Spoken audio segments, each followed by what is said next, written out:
किन्नर चुड़ैल। गोरखपुर नाम का एक गांव हुआ करता था। उस गांव में ज्यादा लोग नहीं रहते थे। उस गांव में एक गर्भवती विधवा औरत रहती थी। उस औरत का नाम कमला था। कमला अपने घर में अकेली रहती थी। उसके पति की सारी जायदाद उसके नाम हो गई थी, पर सभी गांव वाले उस औरत को मनहूस औरत समझा करते थे और सभी उससे नफरत किया करते थे। एक बार कमला राशन की दुकान पर खाने का सामान खरीदने जाती है। भैया जी, जरा 1 किलो दाल चावल देना। अरे हाय हाय हाय हाय हाय, अरे मनहूस औरत, मेरी दुकान में अपशुगन करवाने आ गई क्या? हैं? चल जा यहाँ से, मैं कुछ नहीं देने वाला तुझे। भाग भाग यहाँ से, चल जा, निकल। भैया जी ऐसा मत कहिए, मैं गर्भवती हूँ, मुझे खाने की बहुत जरूरत है, मुझे खाना दे दीजिए। दुकानदार कमला को वहाँ से धक्के मारकर भगा देता है। तभी कमला रोते रोते उस गांव के किन्नरों के इलाके में आ जाती है। गांव वाले किन्नरों को उसी इलाके में रखा करते थे, क्योंकि वो लोग किन्नरों को पसंद नहीं करते थे और उनके इलाके में रहने से मना करते थे। तो किन्नरों ने उसी गांव में अपना एक इलाका बना लिया था। जब किन्नर लोग देखते हैं कि एक गर्भवती महिला रोते रोते उनके इलाके में आ गई है, तो सारे किन्नर कमला के पास जाकर उसका हाल पूछने लगते हैं।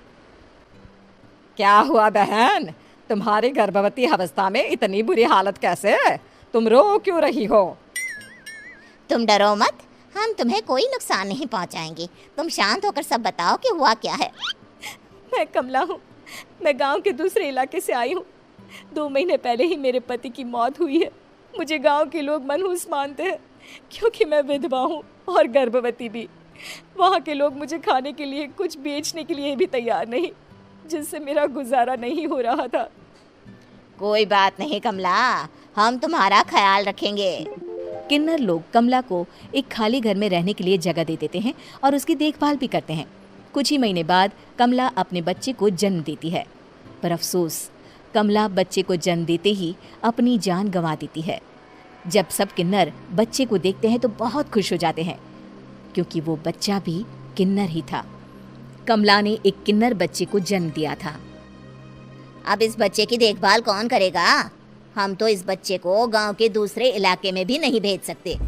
और तो क्या हुआ, इस बच्चे की माँ नहीं रही तो हम इसे पालेंगे। अब ये हमारे इलाके में रहेगा, हमारे साथ रहेगा। फिर वो किन्नर उस किन्नर बच्चे को गोद ले लेते हैं, उसका नामकरण कराते हैं। उस किन्नर बच्चे का नाम शक्ति रखा जाता है। देखते ही देखते शक्ति बड़ी होने लगती है। उसके रंग रूप बहुत सुंदर थे। वो बहुत सुंदर किन्नर दिखती है। एक दिन शक्ति एक किन्नर से पूछती है, माँ जी सुनिए ना, ये गांव के दूसरे इलाके में भी तो लोग रहते हैं, तो हम वहाँ क्यों नहीं जाते? हम उनसे अलग क्यों रहते हैं? शक्ति, क्योंकि वो लोग हमारे जैसे नहीं, वो लोग हमें पसंद नहीं करते, इसीलिए हम उनसे अलग रहते हैं। क्यों? वो हमें क्यों पसंद नहीं करते? मुझे एक बार उस इलाके में जाना है, मैं एक बार वहाँ जाकर घूम कर आऊँ। शक्ति, खबरदार, जो तू उस इलाके में कभी भी गई तो अपनी जान नहीं गंवाना चाहती तो उस इलाके में कभी कदम भी नहीं रखेगी, समझी? इतना कहकर वो किन्नर वहाँ से चली जाती है। शक्ति उस किन्नर की बात सुनकर बहुत रोती है। माँ जी ऐसा कैसे कह सकती है? उन्होंने इतनी सी बात के लिए मुझे इतना डांटा। अब तो मैं उस इलाके में जरूर जाऊंगी। फिर एक दिन शक्ति गांव के दूसरे इलाके में चुपके से जाती है। ये लोग तो हमारे जैसे ही इंसान हैं, तो ये हमसे नफरत क्यों करते हैं? जब शक्ति उस इलाके में पहुंचती है तो गांव के सारे आदमी उसके रूप से मोहित हो जाते हैं। वो लोग ये अंदाजा नहीं लगा पाते कि वो किन्नर है। शक्ति की सुंदरता देखकर सारे गांव वाले उसकी तारीफ करने लगते हैं। तभी गांव का चक्कर लगाने गांव के जमींदार का बेटा हर्ष वहां पहुंचता है। हर्ष भी दिखने में बहुत सुंदर होता है। जब हर्ष ने शक्ति को देखा तो वो भी उससे मोहित हो गया, और जब शक्ति की नजर हर्ष पर पड़ी तो वो हर्ष को देखकर मोहित हो गई। आपको पहले कभी इस गांव में देखा नहीं। इस गांव में आप नए हैं क्या? जी नहीं, वो मैं बस। तभी शक्ति बोलते बोलते रुक जाती है और मन में सोचने लगती है, अगर मैंने इनको बता दिया कि मैं दूसरे इलाके से आई हूँ तो वो समझ जाएंगे कि मैं एक किन्नर हूँ, इसलिए मुझे इनसे झूठ ही बोलना पड़ेगा। शक्ति हर्ष को कहती है, जी हाँ, मैं इस गांव में नई आई हूँ, यहाँ अकेली रहती हूँ। वैसे आप कौन है? आप भी इसी गांव में रहते हैं? जी हाँ, मैं इस गांव के जमींदार का बेटा हूँ। आपको किसी भी चीज की जरूरत पड़े तो आप मुझे बता देना, मुझे अच्छा लगेगा। ऐसे ही शक्ति और हर्ष एक दूसरे से रोज मिलने लगते। वो दोनों अपने प्यार का इजहार करने एक दूसरे से मिलने जाते हैं। तभी शक्ति का पीछा करते करते एक किन्नर वहां आ जाती है। शक्ति, शक्ति, मैं तुमसे बहुत प्यार करता हूँ। मैं तुमसे शादी करना चाहता हूँ। क्या तुम मुझसे शादी करोगी? हाँ हर्ष, मैं तुमसे शादी करूंगी, पर मैं तुमको अपने बारे में एक सच्चाई बताना चाहती हूँ जो मैंने तुमसे छुपा कर रखी है। तभी उनके बीच में ही वो किन्नर आ जाती है। शक्ति, तेरी हिम्मत कैसे हुई ऐसा करने की? वो किन्नर शक्ति को खींचकर गांव के जमींदार के पास ले जाती है। हर्ष भी वहां शक्ति को बचाने के लिए पहुंच जाता है। जमींदार शक्ति और हर्ष के प्यार के बारे में सुनकर गुस्से में आ जाता है और शक्ति को गांव के बाहर निकालने की सजा देता है। शक्ति ये बात सहन नहीं कर पाती और कुएं में कूदकर अपनी जान दे देती है। जमींदार हर्ष की शादी गांव की एक लड़की से करवा देता है, पर हर्ष इस शादी से खुश नहीं होता। शक्ति अपना बदला लेने के लिए मरने के बाद किन्नर चुड़ैल बन जाती है। अब मैं इन गाँव वालों को नहीं छोड़ूंगी, अब इनसे मैं अपने प्यार का बदला लूंगी।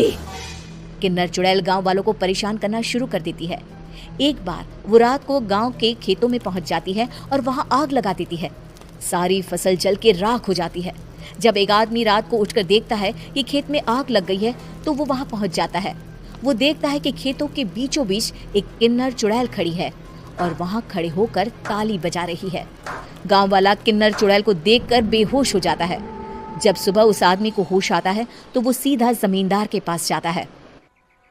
अरे जमींदार साहब, अरे वो किन्नर चुड़ैल ने मेरी सारी फसल जला दी। अब मैं क्या करूंगा, क्या होगा मेरा?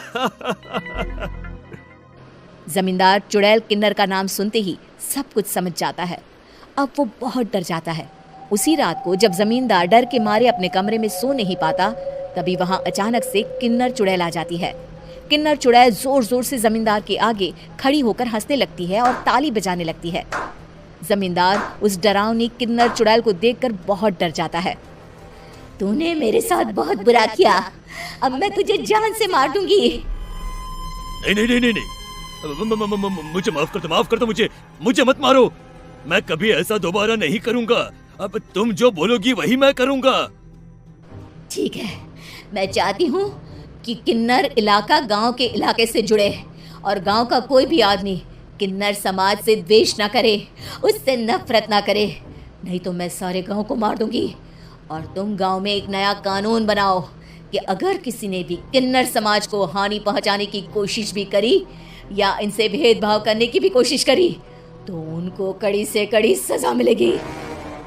हाँ हाँ हाँ हाँ, मैं ऐसा ही करूंगा। तुम जो बोलोगी वो मैं करूंगा, पर मुझे जाने दो प्लीज। तब वो किन्नर चुड़ैल वहां से चली जाती है। गांव का जमींदार किन्नर चुड़ैल का कहा मानते हुए दोनों इलाकों को एक कर देता है और नया कानून भी लागू कर देता है। तब से वहां किन्नर समाज और बाकी गांव वाले शांतिपूर्वक रहने लगते हैं।